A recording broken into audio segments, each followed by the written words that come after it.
Hello, welcome to aldehydes, ketones and carboxylic acid. As we know that in our last sessions, we are at physical properties of aldehydes and ketones. Under the title of physical properties of aldehyde and ketones, we discuss about the three different points. One is regarding to the boiling point, number two is solubility, and number three about smell. Now, in last sessions, I says that please complete or please practice the two different questions which is based on the boiling point. I think so you have completed your this work. So now we switch over to the example 12.2. It's a NCERT in-text solved question. What they given? Arrange these following compounds in increasing order of their boiling points, right? So they given butanol, this is butanol, this is diethyl ether and pentane. So first one, the molecular mass, for example, the molecular mass of this is 72 atomic mass unit. For butanol is near about 74, right? This is also 74, and pentane having a 72. It means that they are is near about, okay? So its approximate molecular weight are almost same. Now we move to the first one is a butanol. We know that butanol undergo extensive intermolecular hydrogen bonding, right? So their boiling point is quite good or quite higher. So I think so this is number one. Okay, next we know that it's a butanol versus ether and pentane, but we know that butanol is more polar than ethoxyethane.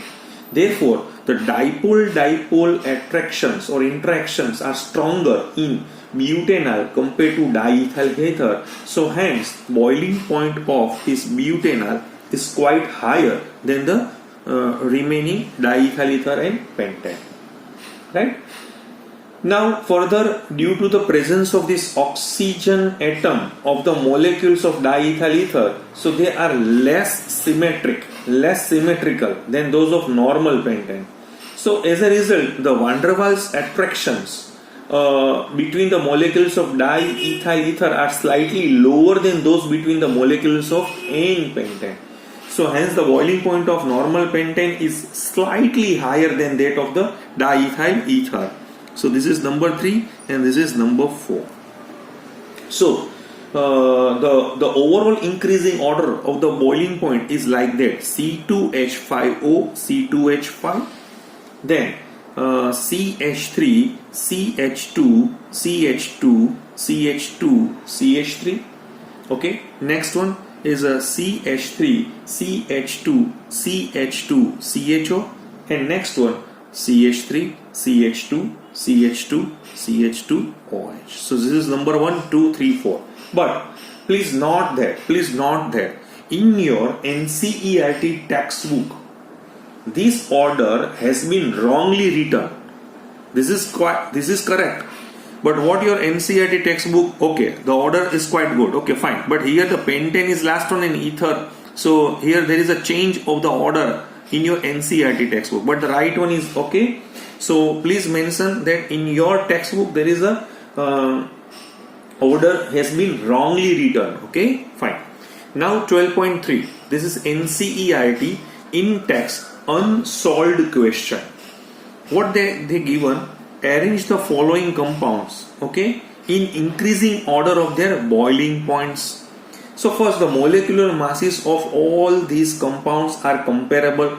We know that it's a 44 atomic mass unit. This is 46 atomic mass unit. This is 46 same way, and propane is near about 44. Okay, but we know that this ethanol undergoes extensive intermolecular hydrogen bonding. Therefore, it exists as an associated molecule. So their boiling point is quite good, near about 351 Kelvin. While in the case of acetaldehyde is more polar than dimethyl ether, right? Because the polarity of aldehyde is compared to the dimethyl ether is quite good. Therefore, the dipole-dipole interactions are stronger in acetaldehyde compared to dimethyl ether.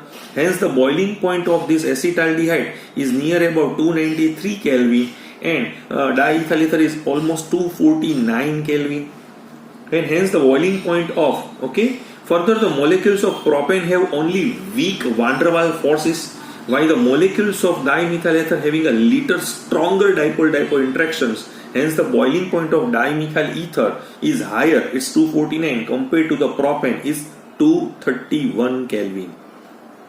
यहाँ पे आपको ये boiling point याद रखने की या इसको memorise करने की जरूरत नहीं है. So it's a simply the order is like that: CH3, CH2, CH3, then CH3O CH3. यहाँ पे एसिटाल्डिहाइड है और यहाँ पे CH3 CH2OH है. यहाँ पे एक दिक्कत ये है सर इसमें ये आपने चेंज कर दिया और इसमें नहीं, ये जो इसका ओरिजिनल बॉइलिंग पॉइंट है तो यही है, इसलिए मैंने चेंज किया हुआ है. एनसीईआरटी बुक ने ये दोनों का आंसर एक ही तरह से रखा हुआ है, तो ये थोड़ी इसमें दिक्कत है, इसलिए मैंने चेंज किया हुआ है. और मेरी ये जिम्मेदारी भी है, जो जगह गलत होती है तो मैं आपको मेंशन कर दूं, ताकि कोई कॉम्पिटिटिव एग्जाम में या कोई ऐसा कॉन्सेप्ट समझने में आपको दिक्कत न रहे.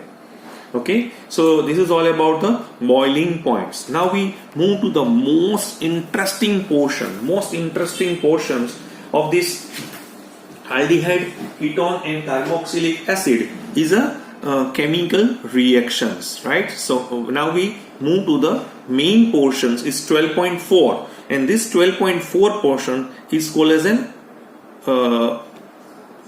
chemical reactions. Okay. So, what is in the chemical reactions? So, we know that aldehyde and ketones are highly reactive compound due to double bond. So, both these class of organic compounds have the same functional group.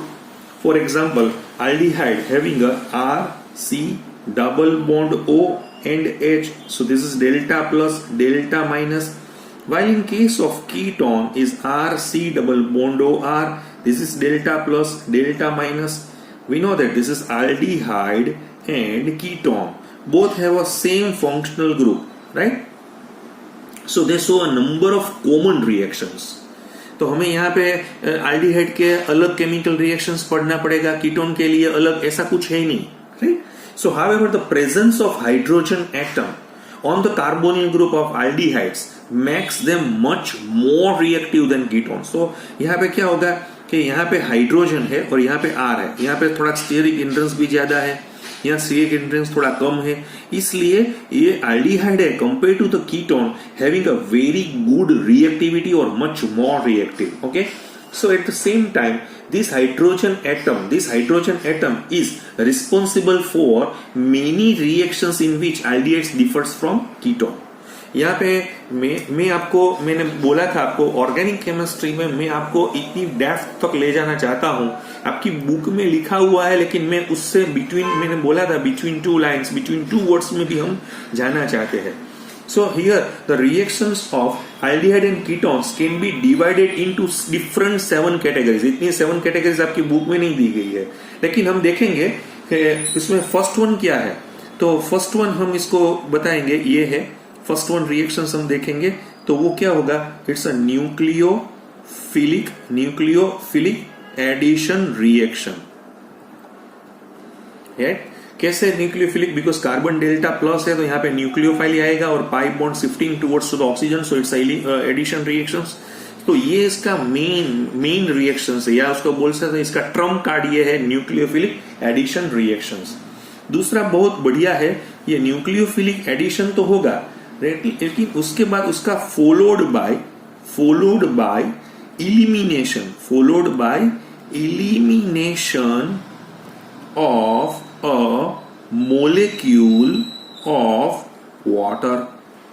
इसमें क्या हो जाएगा, पहले nucleophilic addition होगा, बाद में elimination water का हो जाएगा. तो ये सेकंड रिएक्शन है.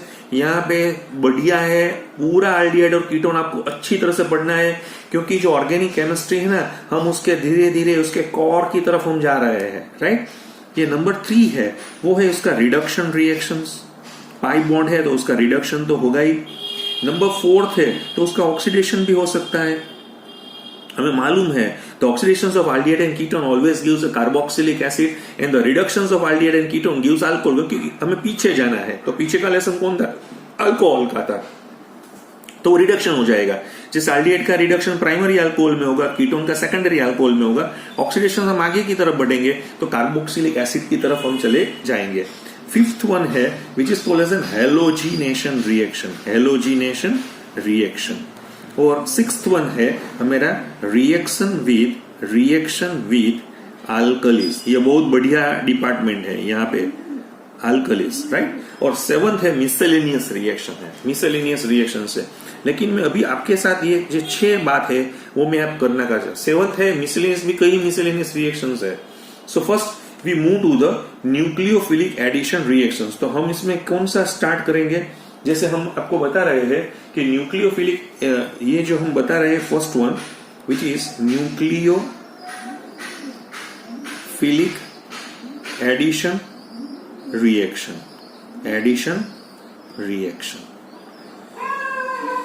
पहले हम यहां से शुरू करेंगे, ठीक है। सो बोथ अल्कीन्स, यहां पे अल्कीन्स भी है, एल्डिहाइड्स भी है और कीटोन्स है। देखिए मैं कंपैरिजन कराता हूं आपको एल्डिहाइड के साथ।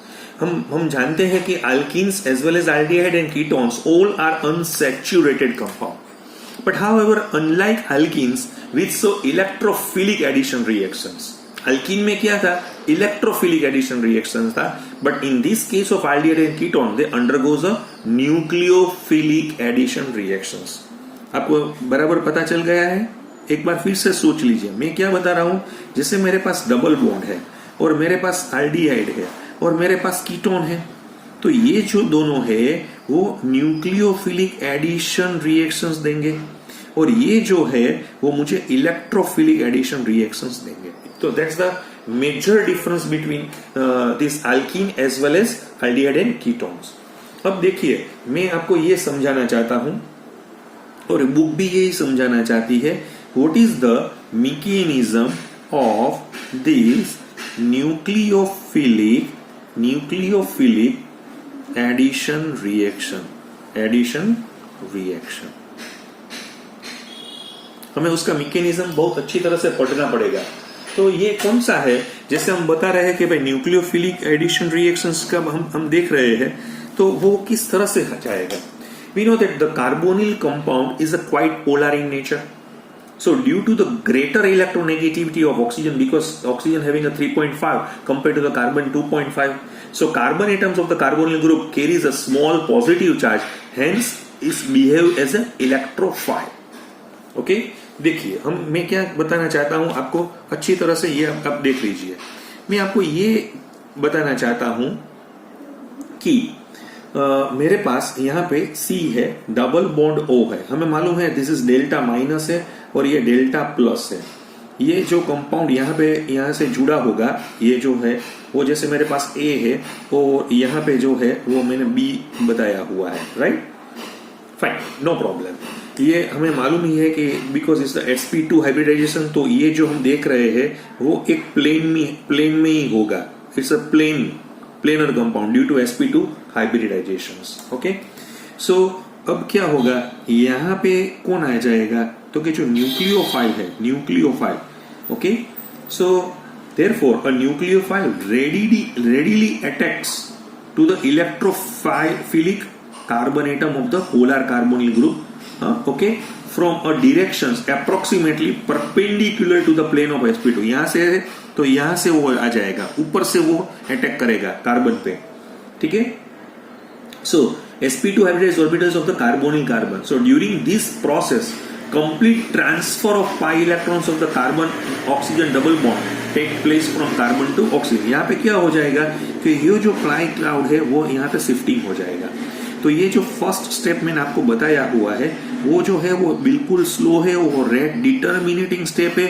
और इस स्टेप में कौन सा अटैक हुआ है? न्यूक्लियोफिलिक है। So that's why the name of this reactions is nucleophilic addition reactions. Nucleophilic additions reactions हमने इस तरह से जो है बताया हुआ है। देखिए आप एक बार, फाइन। तो अब और मैं इसका जो अभी जो मुझे मिलेगा वो ऐसा होगा ना, यहाँ से न्यूक्लियोफाइल आ गया था, राइट। अब ये जो कंपाउंड हम देख रहे हैं उसका जो ज्योमेट्री है वो बदल गया है। जैसे मेरा पास B है, क्योंकि अब वो कन्वर्ट से किस में हो गया है? sp3 में हो गया है, राइट।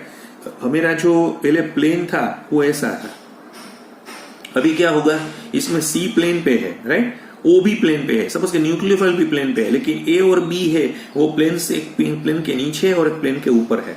सो इसका जो हम दिखा रहे हैं ये जो है वो टेट्राहेड्रल इंटरमीडिएट हो गया है, टेट्राहेड्रल इंटरमीडिएट हो गया है। फाइन, नाउ अभी क्या होगा नेक्स्ट स्टेप में, तो H प्लस है, बराबर, वो जो रेट ऑफ रिएक्शन है वो बिल्कुल फास्ट है, और this is step 2। Okay, once again मैं आपको क्या बोलता था, during this process the complete transfer of pi electron of the carbon oxygen double bond take place from carbon to oxygen, and the hybridizations of the carbon which is changed from sp2 to sp3, and tetrahedral alkoxide intermediate is formed, and this intermediate then picks up a proton। ये क्या होगा, proton बाहर से either from the solvent, mostly वो पानी में से निकल रहा है, और from the reagent to give the electrically neutrally addition product. या वो मोस्टली कहां से निकालेगा, पानी में से H+ निकालेगा, या वो जैसे कोई रिएजेंट है उसमें भी होगा। तो so the whole process showing the addition of nucleophile as well as H+ across the carbon oxygen double bond, across the carbon. तो अभी क्या हो जाएगा, ये जो मुझे मिलेगा ये ऐसा हो जाएगा, ये OH तो है ही, राइट, ये जो मेरे पास है वो A है और ये है वो है B, तो ये मुझे मिल गया, वो है क्या है, it's nothing but it's a one type of addition product ही है, एडिशन प्रोडक्ट है। ओके फाइन, आपको मैंने उसका थोड़ा मैकेनिज्म आपको समझाया हुआ। जो प्लेनर है वो तो प्लेनर है ही, लेकिन प्लेनर में अभी क्या है, NuC और OH प्लेन में है, बाकी के दो अपर और लोअर प्लेन में चले गए due to the hybridisation of sp2 to sp3। Okay, अभी यहाँ पे हमें एक ये बात समझानी पड़ेगी कि रोल ऑफ एसिड कैटालिस्ट, यहाँ पे एक है ना रोल, मैं बहुत डिटेल में जाके आपको समझाना चाहता हूं। Role of acid catalyst in nucleophilic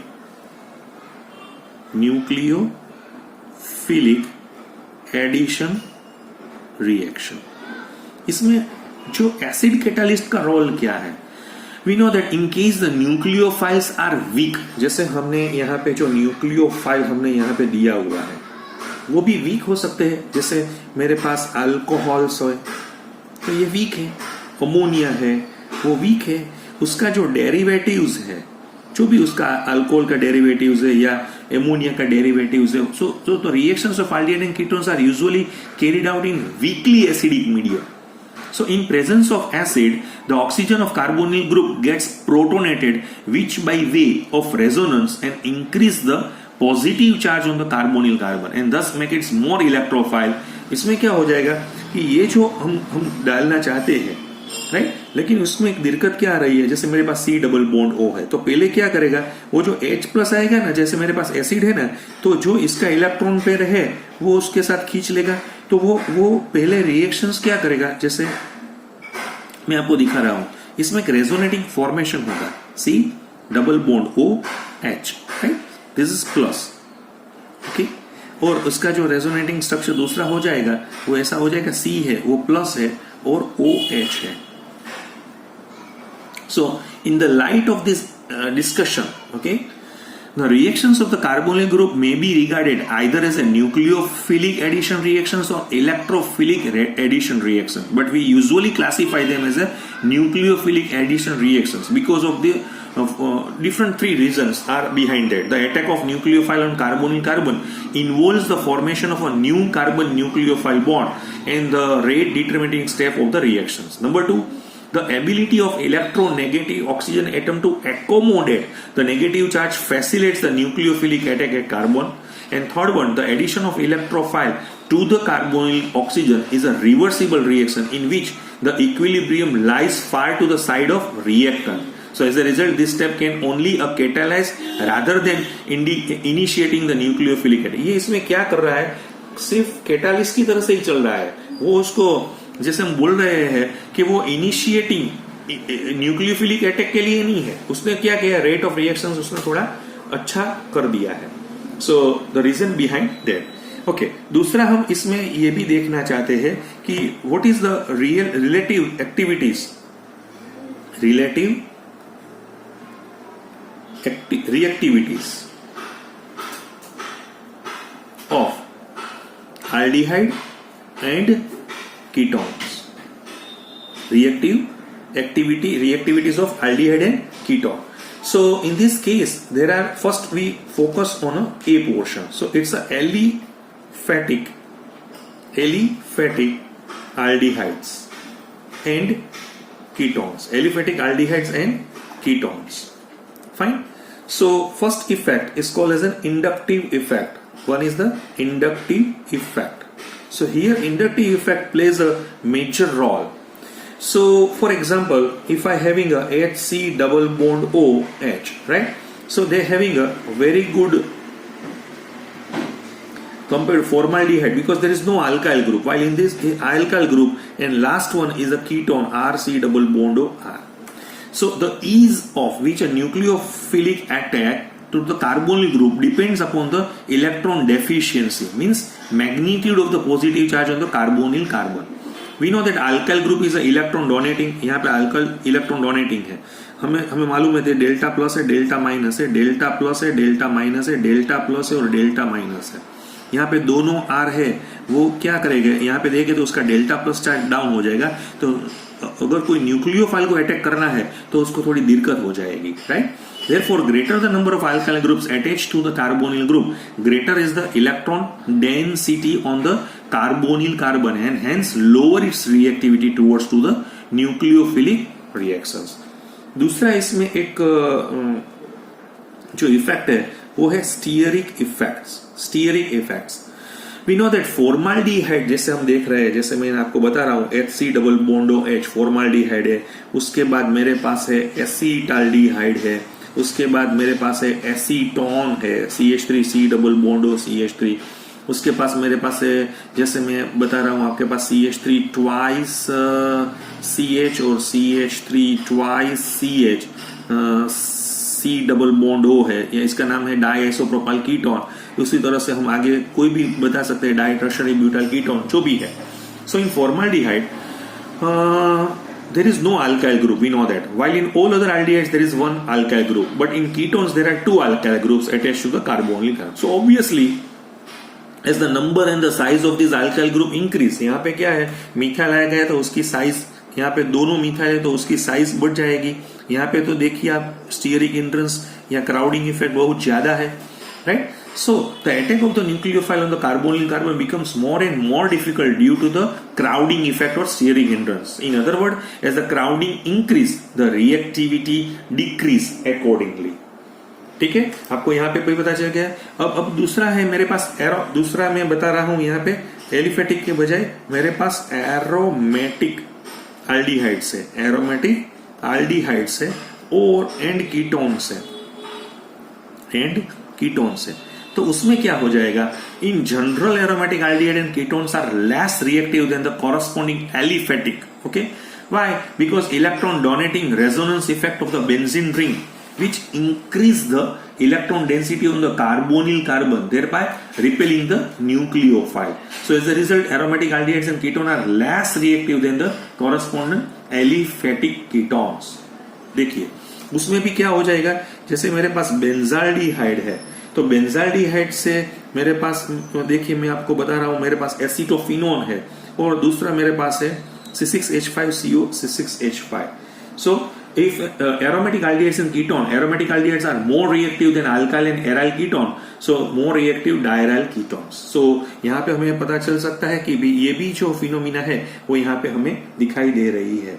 So there are various particularly factors which can be affected. So today we focus on chemical reactions of aldehyde ketone. There are different 7 types of reactions. At presently we are focusing on nucleophilic addition reactions and what is the mechanism of nucleophilic addition reactions behind them and what are the factors that relative reactivities of a aldehyde and ketone, like inductive effect, steric effects likewise. Okay. In next sessions we continue with our journey with nucleophilic additions reactions. Thank you very much.